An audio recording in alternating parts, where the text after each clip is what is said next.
안녕하세요. 애쉬진빵. 애쉬진망입니다.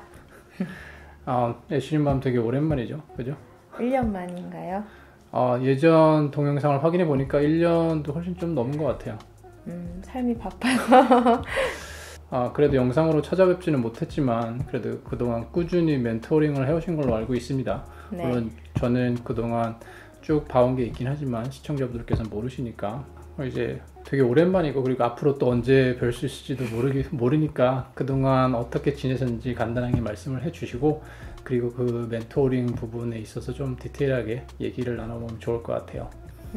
저는 지난 한 1년 좀 넘게 전에 새 회사로 이직을 해서 재택하면서 계속 똑같이 일을 하고 있었고요. 그리고 그 와중에 새롭게 시작한 게 adplist.org라는 웹사이트가 있거든요. 거기 멘토링 웹사이트 플랫폼인데, 그걸 찾아가지고 신청을 해서 한 이제 1년 좀 넘게 꾸준히 멘티분들을 만나서 얘기를 하고 도움이 되는 조언을 해드리고 하고 있었어요. 그렇게 지내셨군요. 제가 종종 봐온 바로는 진짜 열심히 멘토링을 해오셨던 걸로 기억합니다. 그러면 바로 본론으로 들어가서 그 멘토링에 대해서 좀 얘기를 해볼게요. 그럼 어떤 형태로 멘토링을 했는지 좀 간략하게 설명을 좀 해주시면 좋을 것 같아요. 그 플랫폼이 이제 자기가 시간을 할애해서, 그러니까 좀 경험이 있는 이제 시니어 디자이너들이 자기가 이제 어떤 재능 기부 같은 형식으로 이제 도움을 주고 싶다, 이제 엔트리 레벨의 디자이너나 주니어 레벨 디자이너들한테 잡서치 한다거나 아니면은 포트폴리오 만든다거나 인터뷰 여러 가지 전략이나 어떤 실질적인 팁을 구하고자 하는 사람들한테 이제 시간을 할애해서 도움을 주는 건데, 이제 자기 캘린더를 열어놓으면 그 사람들이 사인업을 해서 보통은 한 번 정도밖에 만나지 않아요. 그러니까 한 멘티당 한 1시간 정도 얘기하고 그분이 다시 사인업을 하면 또 만나고 아니면 말고. 그런데 이제 저는 그동안 한 1,500-1,600분, 지금 시간을 말씀하시는 네, 거죠? 그러니까 1,500, 합치면 1,500분, 한 40여 세션을 한 30분 좀 넘는 멘티랑 1년에 걸쳐서 해왔어요. 네. 그러면 그 몇 번씩 신청하신 분들도 있었죠? 네, 한 두세 번까지 만난 분도 있고, 근데 대부분은 한 번 하고 그냥 사실 그분들이 어떻게 됐는지 다 일일이 알지는 못하지만 그래도 그분들한테 주로 이제 UX 부트캠프를 통해서 이제 잡을 구하고자 하는 분들이나 아니면은 휴먼 컴퓨터 인터랙션, 약간 UX 쪽으로 주로 빠지는 이 석사 프로그램이 미국에 많이 있는데, 그 이제 프로그램에 계신 분들 아니면은 그거를 이제 올려고 준비 중이면서 취업의 문도 생각하시는 분들 해서 한 한국 분들이 어떻게 해가지고 반 정도 멘티분들이 계셨던 것 같고, 나머지는 이제 여기 미국 분들 아니면 인터내셔널 스튜던트도 되게 많고 타이완인 사람도 있고 되게 굉장히 다양한 국적의 사람들이랑 얘기를 많이 했어요. 그래서 한 반 정도는 진짜 한국말로 진행을 하고 나머지 반은 영어로 하고, 어떤 경우는 막 섞어서도 하고 멘티의 요청에 따라서. 네. 제가 전에 들은 바에 의하면 저희 애쉬맘의 UX 관련 영상을 보시고 되게 열심히 서치를 하신 다음에 링크드인에서 찾으신 다음에 그러니까 그 메시지를 통해서 ADP 리스트 사이트를 통해서 또 이제 세션을 하게 되고, 그런 경우도 있었죠. 어떻게 저를 찾아서 이렇게 하신 분도 있고 되게 반갑더라고요. 그렇게 해서 생각하지 못했는데 처음에 시작할 때는 한국 분들하고 많이 얘기를 했던 것 같아요. 근데 여기서 되게 중요한 부분, 제가 궁금했던 부분이기도 한데 저랑도 얘기 꽤 많이 했었고요. 굳이 바쁜데 멘토링을 꾸준히 하신 이유가 뭔지 얘기 들어보면 좋을 것 같아요. 그게 처음에 사실 지난 회사에 있던 어떤 동료가 그걸 한다고 들었어요. 근데 그분이 굳이 저보다 경력이 되게 많은 것도 아니었고 엄청 대단한 것도 아니고, 우리 그냥 같은 레벨에서 같은 일을 한 사람인데 그런 걸 한다는 걸 보니까 그럼 나도 할 수 있는 거 아닌가? 약간 그런 생각으로 약간 용기를 내서 이제 도전을 한 거고, 그걸 함으로써 이제 내가 약간 보람도 느끼고, 내가 좀 쓸모 있는 사람이구나, 이거를 확인하고 싶었던 개인적인 되게 모티베이션이 사실 제일 컸던 거고, 이제 제가 다른 영상에서 좀 얘기를 했는데, 제가 주니어 시절에는 약간 맨땅에 헤딩? 방구석에서 디자인하는 그런 뭐 누구한테 손을 뻗치고 뭐 조언을 구하고 이런 플랫폼이 전혀 없었어요. 전혀 없었어서 제가 또 그걸 찾아 나서지 않은 게 가장 큰 이유지만 그래서 그때 너무 약간 삽질을 했다라는 느낌을 많이 받아서 나 같은 사람이 좀 없었으면 좋겠다 그런 생각을 해서 한 게 이제 예전에 나머지, 유튜브 영상을 UX적으로 찍으신 이유도 그런 분들에게 도움을 드리고자 했던 거랑 같은 맥락이네요, 그죠? 그쵸. 그때는 진짜 한심하게 이제 혼자서 막 그냥 있었으니까 특히 또 이제 디자인 팀이 작거나 혼자서 디자인 회사 전체 디자이너가 한 명이다 뭐 이런 경우에도 되게 그런 도움이나 리소스를 구하는 게 생각보다 쉽지 않을 수 있어서 이제 혹시 그런 분들도 도움이 될까 싶어서 약간 커뮤니티를 약간 이룬다는 그런 차원에서 시작을 한 거죠. 되게 의미가 좋은 것 같아요. 그러면 다음 질문은 멘토링 세션에서 가장 큰 비율을 차지했던 내용이 뭔가요? 아마 다른 질문 해보자면 가장 궁금해하셨던 내용. 그러니까 뭐 놀랍지 않겠지만 다들 이제 잡을 구하고자 하는 사람들이 대부분 있어요. 약간의 소수는 이미 아는데 이제 내가 이 회사에서 어떻게 잘할 수 있을까라든지 아니면 이직을 하는 게 맞을까요? 뭐 이런 질문 한 분도 계신데 대부분은 이제 잡을 구하는 엔트리 레벨의 경험이 전무하거나 막 졸업했거나 그런 사람들이니까 이제 포트폴리오가 가장 중요하니까 그거를 봐달라 아니면 인터뷰할 때 그런 약간 두각을 나타내는 방법 뭐 그런 얘기를 거의 90% 나누지 않았을까. 네. 그러면 세션이 1시간? 저는 1시간 정도 했어요 항상. 그럼 포트폴리오 그 리뷰를 하시게 되면 그 리뷰 그 할애된 그 1시간 동안 몇 분 정도를 할애를 하시고 거의 그 얘기를 하는데 하다 보면 사실 이게 뭐라 그러지? 어떤 스트럭처가 있는 건 아니고 그냥 대화 형식이기 때문에 막 하다가 딴 질문도 하고 저도 막 딴 얘기로 빠지고 막 그래서 그냥 되게 자유롭게 얘기하는 건데 이제 주로 포트폴리오를 보내주면 제가 시간이 있을 때는 미리 한번 이렇게 스크롤을 해서 보는데 그러지 못할 때도 많아요. 근데 사실 그것도 뭐 괜히 상관이 없는 게 뭐 하이어링 매니저가 사실 보면 그 자리에서 딱 보고 임프레션이 어떻다 바로 판단을 하기 때문에 약간 그런 식으로 그런 게 약간 시뮬레이트 되는 환경이 되는 거죠. 그래서 멘티가 바로 링크 쉐어하면 그 자리에서 같이 보면서 이제 그냥 드는 생각을 여과 없이 얘기하는 그때는 형식으로. 영어를 했죠 당연히.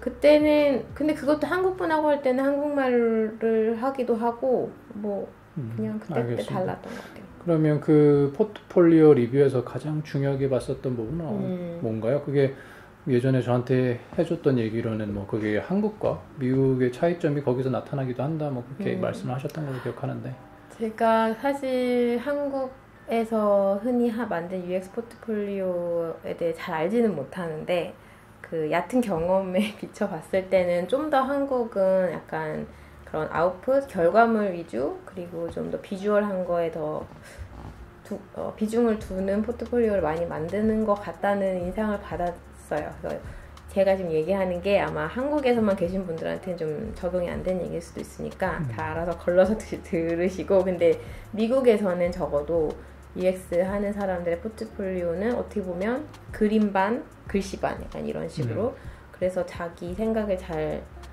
풀어나가는 그 글이 또 되게 중요한 부분이라서 근데 이제 포트폴리오를 들고 와서 이거 어때요? 하는 사람들의 되게 흔한 그런 뭐라 그러지? 가장 흔한 챌린지가 이게 너무 길다. 내용이 너무 많다. 라든지 이게 너무 다 똑같은 것 같다. 왜냐면은 지금까지 했던 일들이 그러니까 다른 사람들 거라 비교가 차별이 딱히 없는 게 왜냐면 보통 약간 템플릿 같은 게 있어요. 뭐 이게 100% 정답이 있는 게 아닌 건데 이제 부트캠프 같은 거 하시는 분들은 이렇게 거기서 주는 약간 레커멘드 하는 형식이 있겠죠. 그래서 뭐 프로블럼이 뭐고 뭐 프로세스가 뭐고 뭐 어떤 결과가 있어서 뭐를 배웠다 뭐 딱딱딱딱 그 약간 그리고 퍼소나 뭐 리서치하면 퍼소나가 뭐고 뭐 유저 뭐 그 되게 흔한 보면 어떻게 보면 사실 별로 읽고 싶지 않은 약간 지루한 그런 형식의 포트폴리오를 처음에는 그렇게 다 시작을 하는 것 같아요. 왜냐하면 당연히 모르니까 처음 했고 또 디자인 백그라운드가 아닌 분들은 이제 거기서 배우는 게 다기 때문에 그런 그렇죠. 거구나. 이제 너무 길거나 그랬을 때 이제 제가 강조하는 거는 우선 시간이 없다. 이걸 보는 하이어링 매니저는 네 포트폴리오에 1분 뭐 이상 투자할까? 왜냐면 요즘 뭐 지원자가 너무 많으니까. 그러니까 그 사람들이 그냥 쓱 해도 내용이 조금 와닿게 그 큰 글씨를 써서 섹션 타이틀만 읽어도 흐름이 읽혀지게 그러니까 트위터를 가면 140 캐릭터 리밋이 있잖아요. 그거를 매 섹션 타이틀을 트윗을 쓴다고 생각을 하고 이거는 제 아이디어가 아니고 저도 어디서 본 건데 어떤 커리어 코치가 한 얘기인데 그 트윗을만 연결해서 읽었을 때 이게 무슨 내용이다라는 게 와닿게 굉장히 그 비주얼적인 부분이 사실 되게 중요해요. 그래서 그 비주얼적으로 인포메이션을 강조할 건 강조하고 좀 죽일 건 죽이고 그런 하이어라키가 굉장히 저는 중요한 것 같아요. 그러니까 사실 자기 스트렝스가 비주얼 디자인이 아니어도 그거가 굉장히 강조돼야 되고 그 다음에 그 사람 하이어링 매니저가 또 필요한 게 스크롤했을 때 이 사람의 스킬셋이 뭐다가 확 와닿아야 되니까 두 번째로 그 자기 롤이 뭔지 엄청 강조를 하는 거. 보통 팀 프로젝트를 거의 하다 보니까 뭐 we did this 그러니까 우리 뭐 했다 우리가 이래서 이랬다 이렇게 보통 그 위로 가는데 그러니까 너는 그럼 뭐 했는데? 라는 질문이 당연히 자연스럽게 나오겠죠. 왜냐면 이 사람을 뽑는 거지 그 사람의 팀을 그죠. 뽑는 게 아니니까. 그래서 이제 자기 역할을 되게 클리어하게 해주고 근데 많은 분들이 잘 하고 계시는 거는 이제 항상 타이틀 섹션에 약간 서머리에 뭐 my role 그래서 뭐 리서치 뭐라든지 뭐 UI 디자인 뭐 프로토타입 이런 걸 이렇게 명시를 하는 게 좀 흔히 되게 많이 하는 포맷이긴 해요. 그러니까 그런 거는 잘 하는 거긴 한데 읽다 보면 좀 이렇게 로스트 되는 경우도 되게 길고 장황하고 막 우리가 이랬고 그랬으니까 좀 그거를 다시 한번 강조하고 섹션별로도 우리가 이렇게 했는데 여기서 내가 이런 아이디어를 냈다라든지 뭐 그런 식으로 좀 강조해야 되고 하나만 더 얘기 될까요?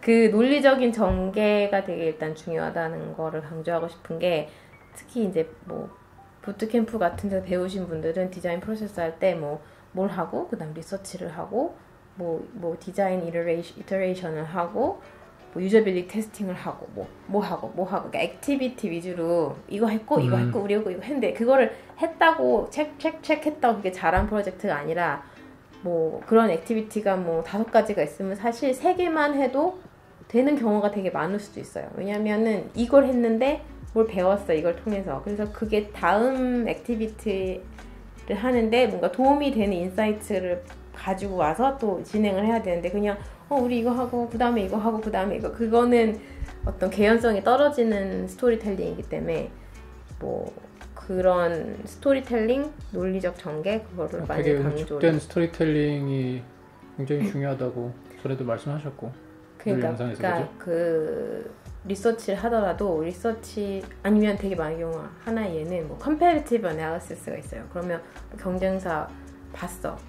근데 그래서 그래 약간 so what 이런 게 있잖아요. 이거 다 봤어. 그래서 얘는 뭐 이런 게 강점이고 이런 게 뭐 위크니스고 막 했는데 그래서 그걸 취합해서 그걸 통해서 배운 거를 우리가 우리 디자인에 뭐 나의 디자인에 어떻게 써먹었는지 그 정보를 수집은 했는데 이거를 안 써먹을 거면 할 이유가 없잖아요. 그죠. 그러니까 그런 식으로 모든 액티비티에는 모든 디자인 프로세스에는 이유가 있어야 되고 그런 얘기를 되게 많이 했던 것 같아요.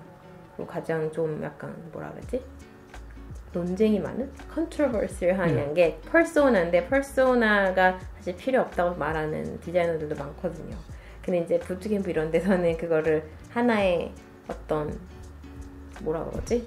하나의 과정으로 당연히 배우는 건 좋은데 그래서 하나같이 퍼소나가 있는 거예요. 굳이 이게 필요할까? 뭐 그런 걸 그러니까 고민을 되게 많이 하면서 포트폴리오를 만들고 실제 뭐 설사 뭐 이거 10가지를 했었더라도 5가지만 내 포트폴리오에서 보여줘도 개연성이 생기면 그냥 그걸 과감하게 빼는 것도 하나의 방법일 것 같고. 알겠습니다. 네.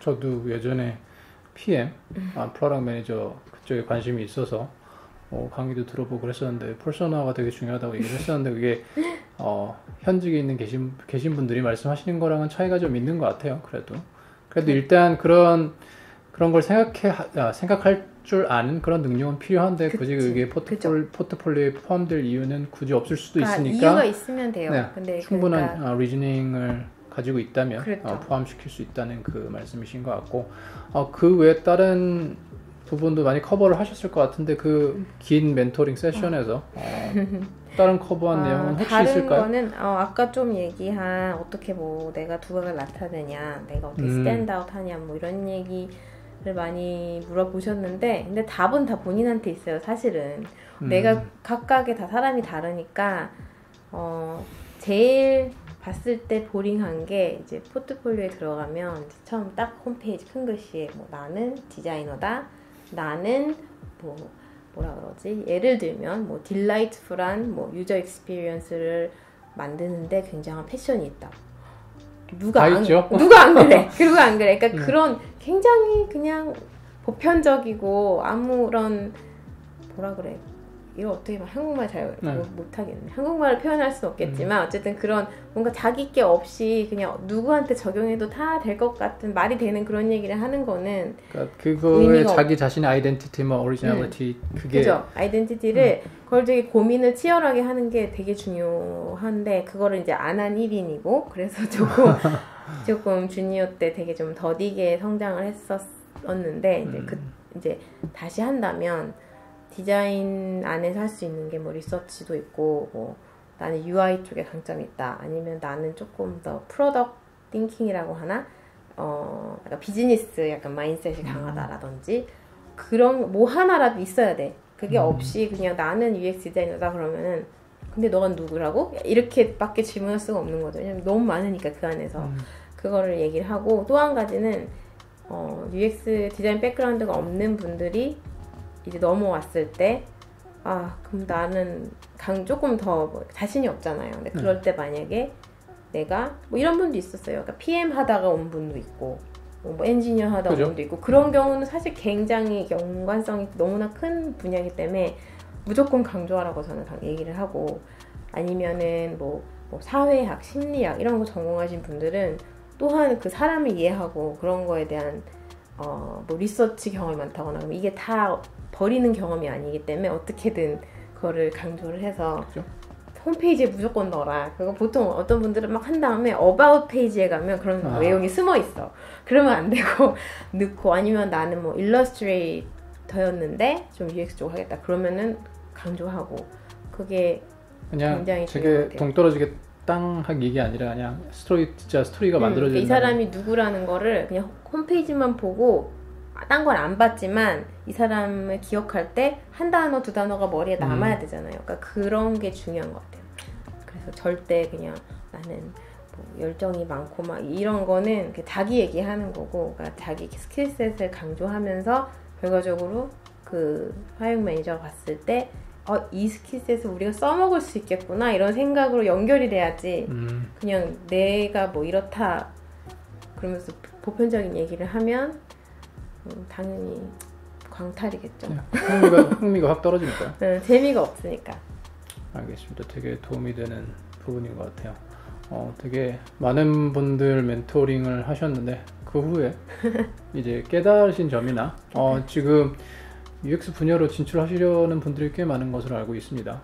그분들을 위해서 간단하게 해주실 이야기가 있나요? 뭐 지금까지 해주신 이야기가 크게 동떨어진 이야기는 아닐 텐데 좀 두서없이 되게 여러 가지 얘기를 했는데 결국은 일단은 리서치를 좀 왜냐면 요즘은 유튜브 봐도 너무 많아서 문제지 정보가 없지 않잖아요. 그러니까 UX가 뭐 하는 건지 이거를 너무 약간 표면적으로만 그러지 말고 좀 깊이 생각을 해보고 이게 결국은 휴먼 센터드 디자인을 하는 거거든요. 그러니까 비즈니스에서 사람이 중심이 되는 어떤 의사 결정을 내리고 그런 거에서 내가 앞서서 그런 거를 뭐라 그래야 되지?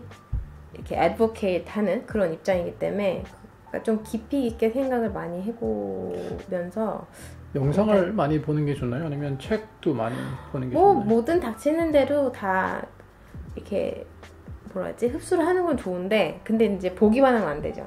그죠? 보고 자기가 자기 걸로 다시 생각해보고 그런 프로세스를 머릿속에서 해봐야 되는 게 맞고 모든 분야나 모든 지식이 다 뭐 책을 100권 읽는다고 그게 다 잘 되는 게 아니니까 그죠? 거기서 이제 뽑아서 나한테 가장 뭔가 관련이 되는 어떤 뭐 레슨이 뭔가 뭐 정보가 뭔가 그런 거를 생각을 하고 아까 안 한 얘기 그 주니어 디자이너한테 기대하는 거 이것 또한 뭐 전반적인 약간 조언이 될 수도 있는데 일단 한국 사람들한테 하고 싶은 얘기는 절대 겸손하면 안 된다. 맞아요. 그거는 저하고도 되게 많이 한 얘기죠. 이게 참 그렇죠. 전에 어떤 분을 만났는데 제가 볼 때는 비주얼 백그라운드도 있고 되게 잘하는데 자기가 백그라운드를 가진 분야에서조차 그 부분이 자기가 그렇게 강점이 아니라고 얘기를 하시더라고요. 그래서 아니 이렇게 저희가 볼 때는 이거 굉장히 셀링 포인트인데요. 그래서